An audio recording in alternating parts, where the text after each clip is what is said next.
সালামু আলাইকুম। আজ থেকে প্রায় ৪৫ বছর আগে ইরানে ইসলামী প্রজাতন্ত্রের গোড়াপত্তন হয়েছিল। ৪৫ বছর আগে যেই রাজ সিস্টেমকে ইরান সরিয়ে দিয়েছিল, আজকে সেই পরিবারের একজনকে আপনাদের সামনে নিয়ে আসছি। সেই ম্যাটিকুলাস ডিজাইনার, তবে তার কপালে দুঃখ আছে, কারণ ডোনাল্ড ট্রাম্প তাকে পাত্তা দিচ্ছে না। ট্রাম্পের কাছে, স্যার প্লিজ আমি একটু কথা বলতে চাই। টোটাল মেটিকুলাস ডিজাইনার পাওয়া গেছে সেই খেলোয়াড় যে পুরা ইরানকে গেল ১২ দিনে সরকার পতনের জন্য চেষ্টা করে একদম নিচে ভাবছে ৪৫ বছর আগে আব্বার যে রাজত্ব ছিল সেই রাজত্ব করবে। তবে প্যাঁচটা লাগছে ডোনাল্ড ট্রাম্পের সাথে তার সাক্ষাতের যে ইচ্ছাটা ছিল, ট্রাম্প সেই ইচ্ছাকে নাকচ করে দিয়েছেন। কেন? দর্শক, ইরানে ইসলামী বিপ্লবের মাধ্যমে ক্ষমতাচ্যুত যেই শেষ রাজা ছিল তার নাম ছিল মোহাম্মদ রেজা পাহলভি। তো বুড়া, যথেষ্ট বুড়া, ৮০ বা ৭৫ কাছাকাছি বয়স, সে এখনো নিজের যুবরাজ ভাবে, পাগলের সুখ মনে মনে। সেই যুবরাজ রেজা পাহলভির সঙ্গে, তার বাপের নাম ছিল রেজা পাহলভি, তার নাম হচ্ছে রেজা পাহলভি, সেই পাহলভির সঙ্গে একটা সাক্ষাতের ইস্যু ছিল ডোনাল্ড ট্রাম্পের। তবে সেই সাক্ষাতের সম্ভাবনাকে নাকচ করে দিয়েছে মার্কিন প্রেসিডেন্ট ডোনাল্ড ট্রাম্প। ট্রাম্প বলছে যে এই লোকের সাথে সাক্ষাৎ করা ঠিক হবে না, কারণ ইরানে সরকার পতন হলে, অর্থাৎ আমেরিকা ভাবছে সরকারটা পতন হবেই, কারণ এই রেজা পাহলভিরাই পুরা ইরানে বাহির থেকে ভিতরে এজেন্ট ঢুকাইছে, জনগণকে উস্কাইয়া নিজেই প্রধানমন্ত্রী হবে। এই হচ্ছে বদলাও, মানে নিজেরাই ধরেন রাজনীতি করা, নিজেরাই দলের দেশের দায়িত্ব নিবে। বাংলাদেশে তো এরকমই এখন দেখা যাচ্ছে কিছুটা, তাই না? অনেক নেতারা সেই আমাদের জুলাই যোদ্ধাদের মধ্যে কত কিছু পরিবর্তন হয়ে গেল, আফসোস লাগে।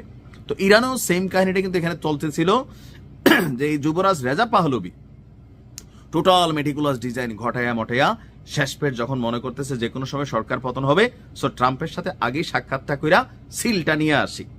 বা ট্রাম্প এই জায়গায় এসা চিন্তাটা বদলাই ফেলছে। ট্রাম্প ভাবছে যে তার সঙ্গে এখন সাক্ষাৎ করা ঠিক হবে না। কেন?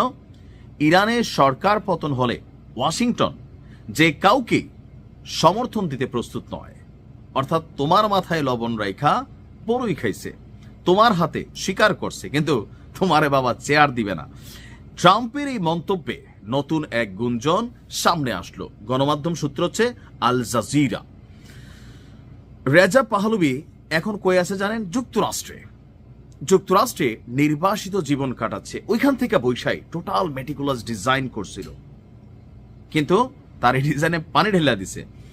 ইরানে চলমান বিক্ষোভে সরকার পতনের স্বপ্ন দেখার মূল নায়ক তিনি। সেই লক্ষ্যে অব্যাহতভাবে সব ধরনের সাপোর্টিং এবং খাজদানি সব দিয়ে যাচ্ছেন। এর মধ্যে ইরানের সরকার পতনের পর ক্ষমতায় বসার যে লোভ, সেইটাও সামনে চলে আসছে। মার্কিন গণমাধ্যম ফক্স নিউজকে দেওয়া এক সাক্ষাৎকারে রেজা পাহলভি বলেন, ইরানে স্বৈরাচারী শাসন থেকে ভবিষ্যতের গণতন্ত্রে রূপান্তরে নেতৃত্ব দেওয়ার জন্য তিনি প্রস্তুত। কেন বাবা, ইরানে কি আর নেতৃত্ব নাই, তুলে যাইতে হবে? আরো বলছেন যে তার লক্ষ্য জাতীয় গণভোট এবং সাংবিধানিক পরিষদের মাধ্যমে একটি শান্তিপূর্ণ নির্বাচন, এবং তিনি চূড়ান্ত যুদ্ধের জন্য ইরানে পা রাখতে আগের চেয়েও বেশি প্রস্তুত। অনেকটা আমার কাছে মনে হয় যে আমাদেরও এরকম অনেকে আছেন যারা বিদেশে বসে আন্দোলনগুলোকে বেগবান করছেন, লাইক আমাদের পিনাকিদা, সাংবাদিক ইলিয়াস, কিন্তু সরকার পতনের পর তারাই সবচেয়ে বেশি বাটে পড়ছে।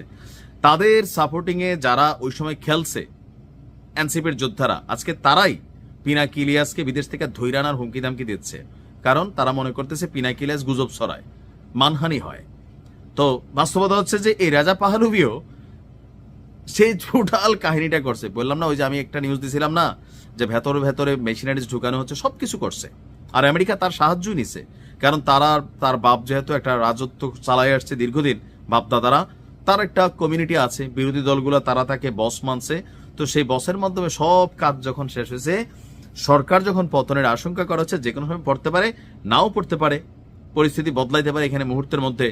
তো যদি পড়ে যায়, আগে নিজে আমেরিকার একটা টিগনেচার নিয়া, ট্রাম্পের সমর্থন নিয়া দেশের ভিতরে গিয়া নতুন রাজত্বের যে পরিকল্পনা, পুরোটার মধ্যে পানি ঢেলা দিচ্ছে। আমি খুব মন থেকে খুশি হয়েছি। ট্রাম্পের বোঝা আসলেই বড় কষ্টকর। কাকু যে কি চায়। ভালো থাকুন।